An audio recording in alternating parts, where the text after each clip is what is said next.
نسخه بتا 1.130.20 ماینکرافت اومد. تو این نسخه نیزه های مختلف رو داریم. الان من نیزه یه دونه خیلی هم راحت درست میشه. از اینقدر راحت هم درست میشه. میتونه اولی بازی حالا این به چه دردی میخوره. درسته اتک دمیجش خیلی زیاد نیست، ولی از دور همه رو بزنی.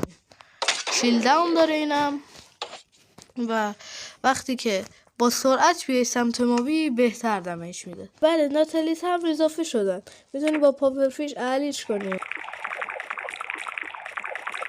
و با صدل اون رو رام کن و با صدل بتونی بشینی روش و اینجوری نفس و بینایت هم زیرا بهت میده و میتونی با پریدن با دش کردن سرعتش رو بیشتر کنی.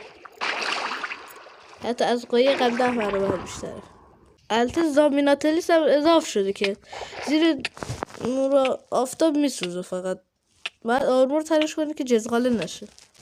و زیر آفتاب جزغاله میشه، میتونی با عین پاپرفیش علیش کنی و میتونی با صدر گذاشتن روش تازه 10 برابر اونم سرعت تر میره. و با اینا اسپام میشن که با یه ترایدنت هم دستشونه.